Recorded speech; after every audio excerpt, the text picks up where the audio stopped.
Alastair speaks little Spanish, it's your time to show up. La próxima vez, lo juro, la próxima vez lo haré sin traducción. Cuando venga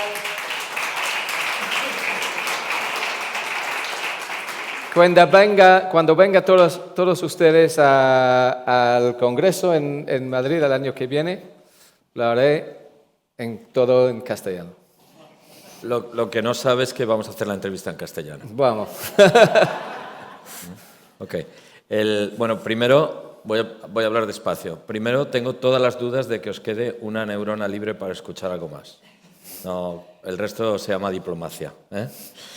El objetivo de esta conversación es ilusionaros sobre el Congreso Mundial de Revistas que en su centenario vendrá a Madrid el próximo octubre, 20, 21, 22, o no sé si me equivoco, me baila algún, de octubre del año 25 a Madrid. No es la primera vez, en 1985 hubo un congreso de FIPP, él es el presidente de la patronal de editores de revistas del mundo. Estamos hablando, por eso habla español. Y hubo un congreso en el año 85, pero yo creo que nuestra industria está más fuerte que nunca y además coincide con su centenario.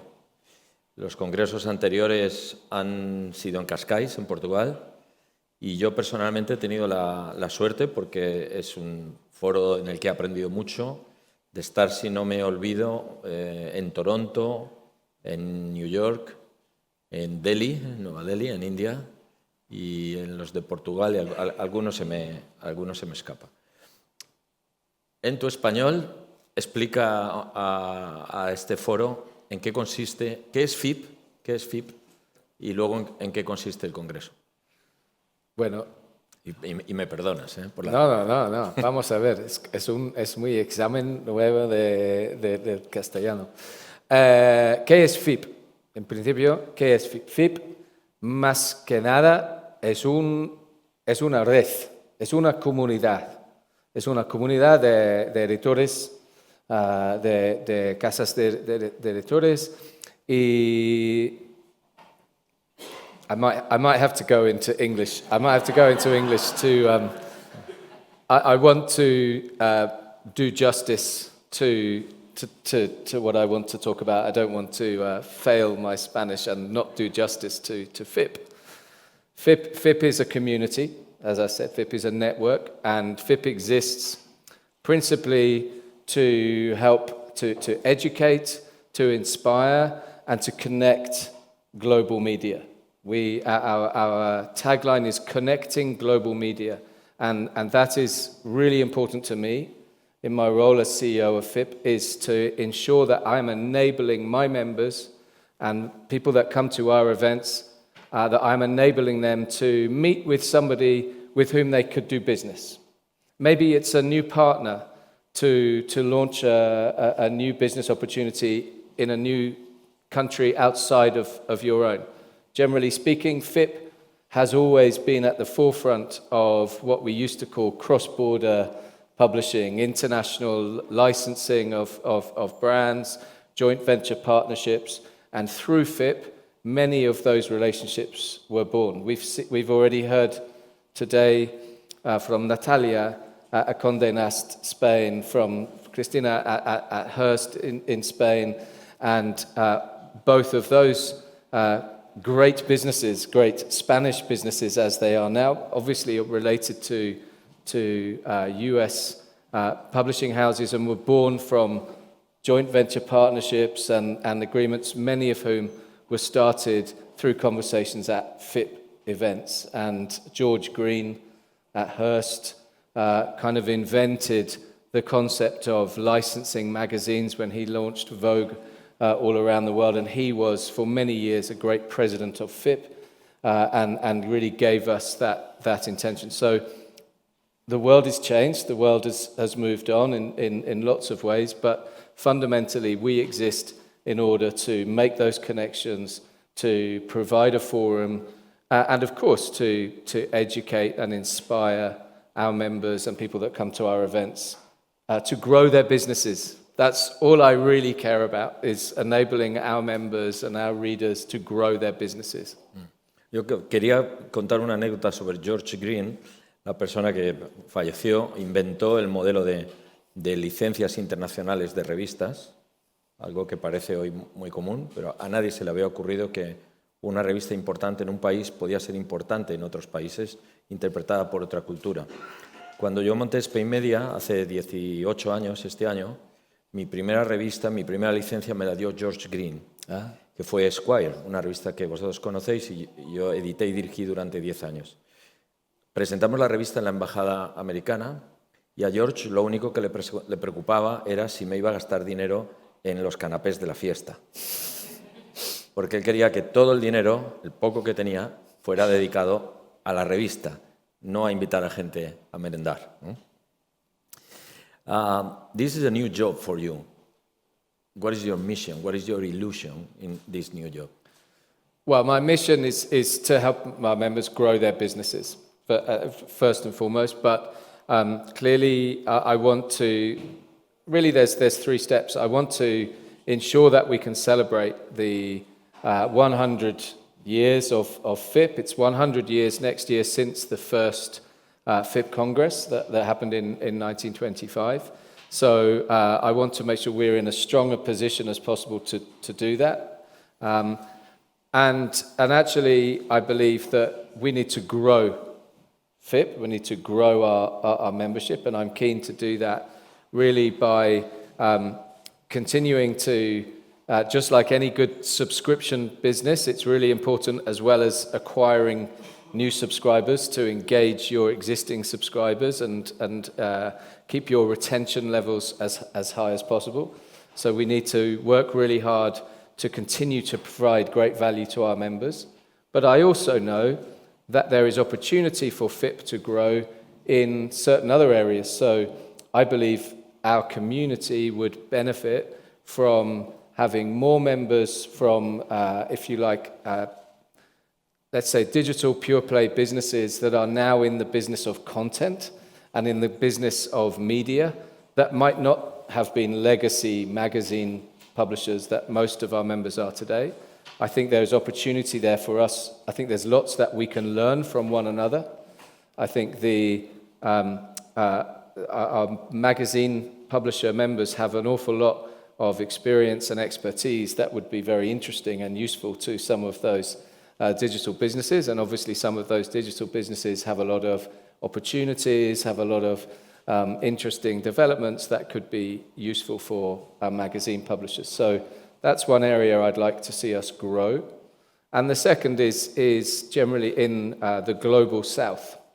So FIPP's membership today is fairly dominated by, I would say, European countries, obviously, the US, Canada, and China and Japan. But I think there is lots of opportunity, and I would like to see us develop further in Africa, in India and Asia, and some of those markets where there are some very interesting new media businesses, new magazine being launched, and businesses doing some very interesting work. So growing the businesses of our members and growing our association and our network in order to do that. Tienes todo nuestro apoyo, el apoyo de Ari, el apoyo de Spainmedia.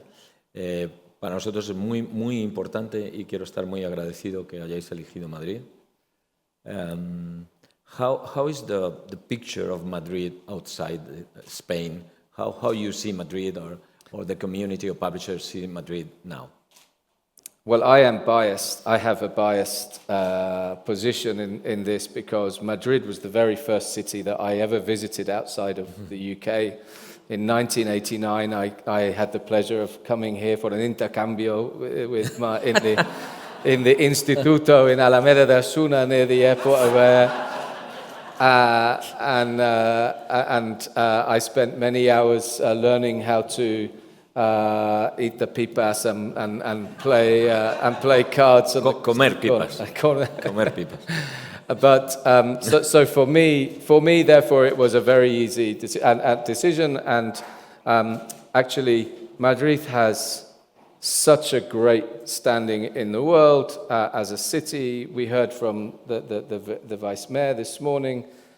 It's no surprise that Madrid is right up there in the top cities in the world for exhibitions and events. And on top of that, you here have a very lively and thriving publishing business, media business. You have some of the great names in media and in magazines. And for me, for that reason, it's a very apt location for such a prestigious centenary. And judging from the reaction, we've only launched really 2 weeks ago the Congress to the general public, to our members, and we've had a very positive reaction to the venue, to the location here in Madrid. It was a hard. You know, Andrés, you visited the last 3 years. We've been in the beautiful city of Cascais, or town of Cascais in Portugal. Many people had a very nice time in Portugal, but we felt it was a good opportunity to make a change. I think if we hadn't moved, we probably would have stayed in Portugal forever. But I think an association like ours needs to continue to develop and continue to look at new opportunities, and everybody has been very positive about coming here. Bueno, tengo que contar un secreto. Estamos preparando un gran programa profesional, pero también estamos preparando un programa que va a dejar a Cascais en una ciudad aburrida. Vamos. En una ciudad aburrida. Try to explain to us what is the feeling inside the FIPP World Media Congress? What happens there? How many countries is coming? How is of course, English is the language, but how is the mood? So, at the end of the last Congress, I said to my team and to my board, and as you know, Andrés, that the element that I was most proud of, the element that I was most excited to see at the event in 24 was I felt that there were more meetings, more conversations, more connections happening than I had seen the previous years. The previous years, the first year back after COVID, was great fun. Everybody was in real life for the first time in a long time, and that was very good. But last year, I felt there was a real momentum to the meetings, and there was business being done. That's what I love to see. I love to see connections being made and real conversations being had about opportunities to grow their business. So we are quite in the scheme of global events, we are quite small. I love that. We will hopefully have 500 people in the event in Madrid. I think that's a really good number. It enables over 2.5 days. You more or less can see, if you want to, and have the opportunity to meet with everybody that is there. And as I say, that is important. And we are a family, like a family. We have, lots of us have long associations with FIPP. So I like to think you always see somebody you know or you recognize from previous years, but also you always have the opportunity to meet somebody new and to make a new acquaintance. And again, that for me is really important.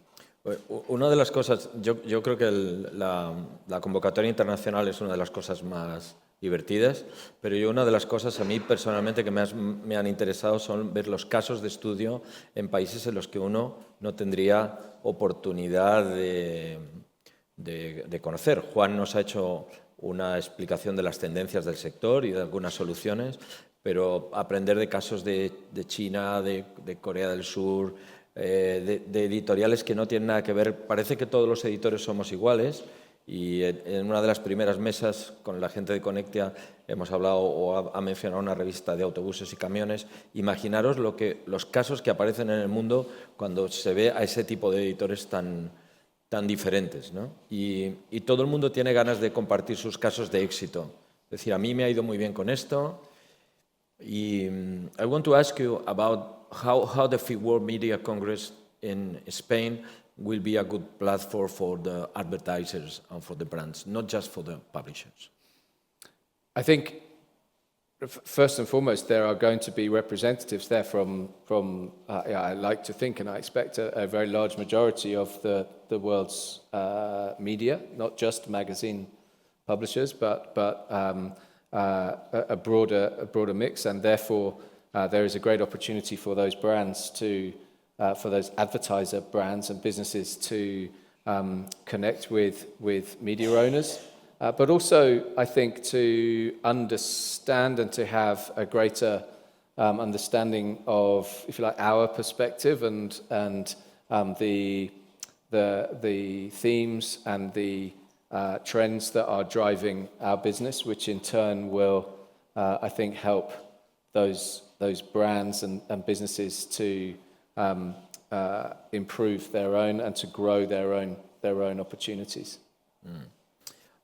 If I ask you, how is the temperature of the business now, globally? What is your opinion?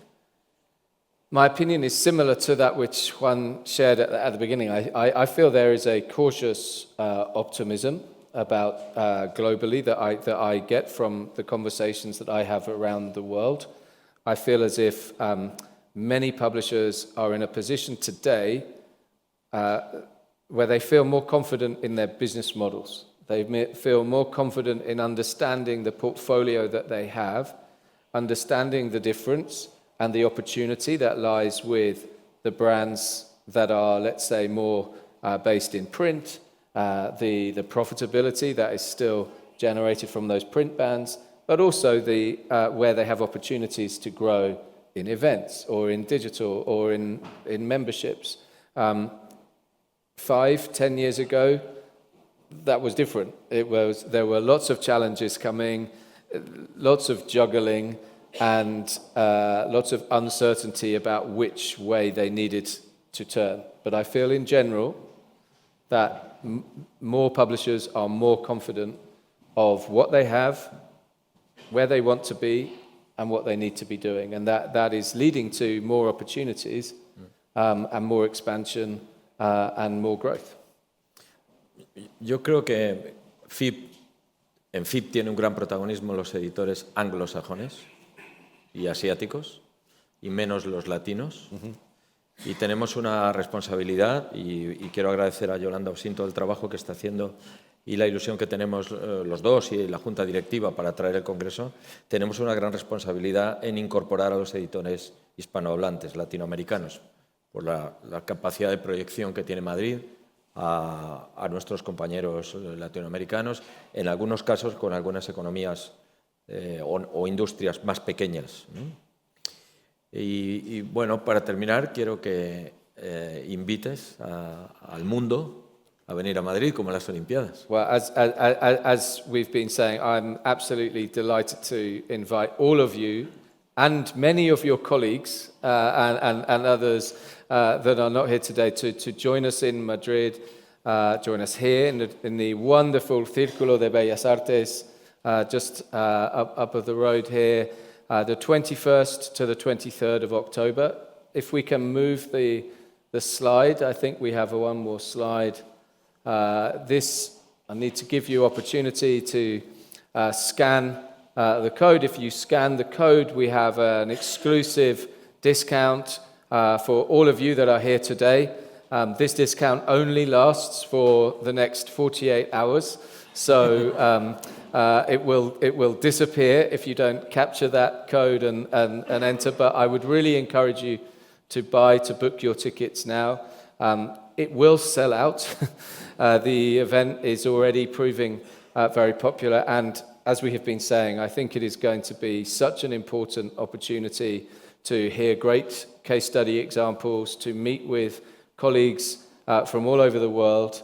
And I really would echo, and I thank you for making that point, Andrés, about particularly businesses that maybe you work with in Latin America, or people that you know in those countries. There is so much opportunity. The Spanish language really is so dominant around the world, and I think there is greater opportunity for businesses to convert users, readers, members to grow businesses in Spanish-speaking territories outside of Spain. It's something that I've done working myself, and I would love to think that we can provide a good opportunity at that event to make some of those connections, to bring media owners and businesses together, all whilst having a very, very good time, I'm sure, in the wonderful city of Madrid. Yo voy a ser un poco más atrevido y tienes nuestro compromiso. Vamos a hacer el mejor Congreso de FIPP de los últimos 100 años en esta ciudad. Of course, it will have to be. It will have to be. Gracias.